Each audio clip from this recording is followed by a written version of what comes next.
Bienvenidos, continuamos nuestros estudios sobre el Nuevo Testamento, la Brida Hadashah, desde un punto de vista hebreo, porque estamos enseñando cómo el Nuevo Testamento es un libro judío compuesto por judíos acerca de un gran judío, Yeshua. Hoy vamos a tomar el comienzo de los evangelios, el Evangelio de Mateo, en el capítulo 1. Allí se nos dice, este es el libro de la genealogía leyendo una Biblia cristiana, de Jesucristo, hijo de David, hijo de Abraham. Bien, ¿por qué se empieza el Nuevo Testamento y la historia de Jesús empieza con genealogía? Porque la genealogía es algo muy propio del judaísmo o del israelismo. Se preocupan mucho por ir mostrando sus raíces hasta que lleguen a Abraham, que es el patriarca de todo Israel. Por eso empieza, en el caso de Jesús, que nosotros decimos Yeshua, empieza con una genealogía mostrando que desciende de David y que desciende de Abraham. Esto es muy propio, así que no podemos pensar de que Jesús, como se dice en el mundo occidental, no es judío, es una persona judía, es una persona que viene desde Abraham, viene de Israel. Y por eso se dice, este es el libro de la genealogía de Jesús, el Cristo, hijo de David, hijo de Abraham. Ahora, para aclarar un poquito las palabras, hijo de David, hijo de Abraham, debemos tener en cuenta que propiamente Jesús no es hijo de David, ni mucho menos hijo de Abraham, puesto que vivieron siglos antes de que naciera Jesús. Es que la palabra hijo en hebreo se dice ben o bar, tiene varios significados. Obviamente el significado primario es pues hijo físico, ¿ok? Pero en segundo lugar tiene el significado de descendiente de alguien, o sea que sus ancestros en línea directa, él viene de ancestros en línea directa. En este caso viene de Abraham y en este caso viene de David. Resumiendo, estábamos diciendo que la palabra ben, que significa hijo, o bar en arameo, también significa hijo, tiene el sentido ciertamente occidental de hijo de alguien, pero también tiene el sentido de descendiente directo de alguien. Es decir, que Abraham y David son ancestros de Jesús. ¿Y esto para qué? ¿Por qué empieza? Porque precisamente estamos diciendo que el Nuevo Testamento es un libro judío compuesto por judíos. Vamos a ver más adelante, vamos a hablar de Mateo, que es el que escribió el Evangelio de Mateo, acerca de un gran judío, Jesús. Entonces, más adelante vamos a analizar un poquito la genealogía, incluso compararla con la genealogía de Lucas, que el mundo cristiano tiene problemas con las dos genealogías que parece que no concordaran. Vamos a explicar qué es lo que sucede. Bien, que Jesús descienda de Abraham está significando que tiene las promesas que el Eterno le dio al patriarca de Israel. Fundamentalmente son dos promesas, que es la tierra de Israel a perpetuidad, y segundo, que Abraham iba a tener una descendencia numerosa, y que iba a haber una simiente de Abraham, una simiente así en singular, y que ese va a ser Jesús, en el cual van a ser benditas todas las familias de la tierra. Más adelante vamos a ver que hay otro texto de la Escritura que utiliza la palabra familias para mishpat, familia, para hablar, mishpatot en plural, las familias, para hablar de los gentiles, de los pueblos, los goim, que en la simiente de Abraham serán benditas toda la humanidad, en otras palabras. Esto es importantísimo. La promesa que el Eterno le dio a Abraham, pues está en Génesis 22, 18, en donde habla de su simiente, a través del cual van a ser benditas todas las familias de la tierra. También se muestra cómo Abraham da origen, es el padre de Jacob, y en el libro de Números 24, 17, en donde se habla también de la promesa de que un hijo de Jacob será el Mesías. Pero más claramente quiero citar que va a ser descendiente de Yehudá, que es uno de los 12 hijos de Jacob. Yehudá en hebreo significa Judá, de donde vienen los judíos. Yehudá.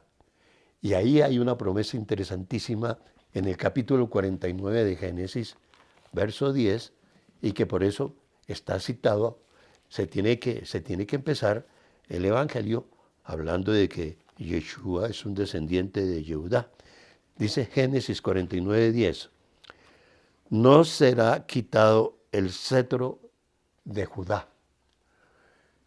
Jacob le está dando bendiciones a sus 12 hijos antes de morir. Y cuando le empieza a dar la bendición a Judá, va diciendo que Judá es el que va a tener el cetro de las 12 tribus, la tribu de Judá. Dice que no será quitado. O sea que el Mesías tiene que ser alguien que va a ser rey para siempre, que no será quitado el cetro.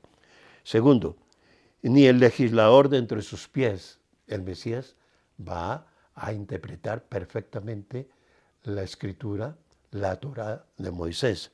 Va a ser el legislador. Hasta que venga Shiloh.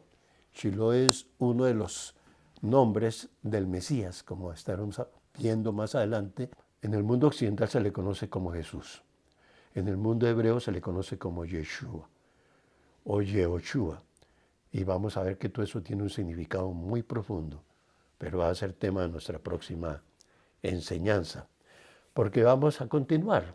Bueno, entonces estamos hablando cómo Jesús desciende de Yehudá, es decir, Jesús es un judío. Y en el mundo cristiano a veces no se quiere mucho al pueblo judío, pero recuerden algo, Jesús es judío, Jesús es el Mesías. Y si usted lo ama, pues tiene que entender que tiene que ver cómo relaciona a Jesús con el mundo judío, con el judaísmo. Bien, pero les iba a decir que dentro de la genealogía se quiere demostrar que Jesús es hijo de David. Es decir, que desciende del rey David. Ya hablamos como en el texto de Génesis 49, verso 10, cuando se habla de que la tribu de Judá es la tribu real, la que va a tener reyes en Israel, y que de ahí va a venir el Mesías va a ser rey. Entonces también Isaías profetiza del bisabuelo de David, Isaí, que en hebreo es Ishaí, y vamos a leer la cita. Isaías capítulo 11, verso 1. Dice así: saldrá una vara del tronco de Isaí, y un vástago retoñará de sus raíces, y reposará sobre él el espíritu de el Eterno, espíritu de sabiduría y de inteligencia, espíritu de consejo y de poder, espíritu de conocimiento y de respeto al Eterno. En hebreo, vara o vástago es nexer. Y vamos a hablar qué tiene que ver con Nazaret, Jesús el Nazareno, o Jesús en hebreo, Yeshua Nexarita. De eso tenemos que hablar más despacio y distinguir una pequeña distinción que hay que hacer entre Nazaret y Nexer. Pero son dos que tienen la misma raíz. Muy bien. Así que queda ahí, se muestra cómo entonces Yeshua está cumpliendo los requerimientos que la misma escritura exigía del Mesías, cómo tiene que venir de Abraham, cómo tiene que venir de David. Y David tuvo un descendiente más adelante, como después de la cautividad de Babilonia, un judío descendiente de David que se llamaba Zorobabel, en hebreo Zerubabel, y ahí se profetiza que a través de él también llegará el Mesías. De modo que ahí se nos va concretando hasta que llega el siglo I, cuando analicemos entonces toda la genealogía desde el versículo 12. Bien, ¿qué conclusión sacamos de acá? Que esto es muy típico del judaísmo. Siempre cuando se habla de un personaje importante, se trae su genealogía. Usted lo puede ver en el capítulo 5 de Génesis, en el capítulo 10 de Génesis, lo puede ver con respecto a los jueces y a los reyes, en Primera de Crónicas, capítulos 1 al 9. Siempre se habla de dónde desciende un rey, cuál es su padre, cuál es su abuelo, etcétera, y su descendiente, como se llama. De modo que esto es importante porque vamos a entender cómo Jesús es un ser humano, es un judío de ascendencia muy clara de la estirpe de Abraham, por lo tanto israelita, y de la estirpe de David, por lo tanto de entre las 12 tribus, él es de la tribu de Judá. El siguiente punto que quisiéramos analizar es, dice, el libro de la genealogía de Jesús el Mesías. He utilizado la palabra Jesús porque es lo que se conoce en el mundo occidental. En hebreo utilizamos dos palabras, Yeshua o Yehoshua.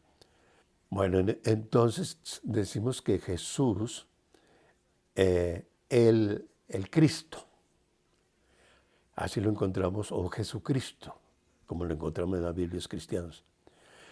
Yo suelo traducir más bien Yeshua o Yehoshua, el Mesías. ¿Por qué? Porque hay una confusión. A veces se cree que en las versiones castellanas el nombre del Mesías es Jesucristo, como si tuviera dos nombres. Su primer nombre Jesús y su apellido, su segundo nombre Cristo. Vamos a ver que eso no es propiamente el significado. Cristo es la palabra griega para traducir la palabra Mashiach, en hebreo, que significa Mesías. Y va a haber una gran diferencia. La gran diferencia es esta. El Mesías, según toda la Escritura, el Antiguo Testamento, va a ser un personaje del Eterno tan especial que va a tener la unción. Mashiach significa el ungido. Pero va a tener la triple unción. La unción de rey, la unción de sacerdote y la unción de profeta. Siempre se ungía a los sumos sacerdotes, a los sacerdotes, al que venía, cuando empezaba su oficio, se le ungía con el aceite sagrado. Cuando empezaba a reinar el hijo de un rey, se le ungía y era declarado rey. Y muchos de los profetas ungían a su discípulo más importante para que lo reemplazara como profeta. Así que cuando decimos Mesías, está muy claro el significado de una unción, y luego tenemos que hablar qué es una unción, cosa que no es muy claro en la cultura griega y en el lenguaje griego, que no existe el concepto de ungido. Entonces, para querer traducir, pues, ¿cómo se unge? Se unge con aceite y entonces tuvieron que buscar la palabra griega aceite y el que está untado de aceite, y la palabra griega es Christos, que significa aquella persona que trabaja en olivares y por lo tanto queda untado de aceite, porque trabaja con los olivos, de donde se saca el aceite. Pero no tiene el sentido religioso que estamos hablando, de una unción que viene de parte de Dios como sacerdote, como rey y como profeta. De modo que se pierde el significado. Y por eso les invito a que tengamos en esta enseñanza, concluyamos que estamos hablando de la genealogía de aquel que es el Mesías, o sea, el ungido de Dios como rey, sacerdote y profeta, o sea, el Mashiach, su nombre es Yeshua o Yehoshua, descendiente de David y descendiente de Abraham. Esperamos que en la próxima reunión expliquemos muchísimas más cosas. Nos quedamos con el versículo 1 del capítulo 1 de Mateo. Que el Eterno los bendiga. Shalom.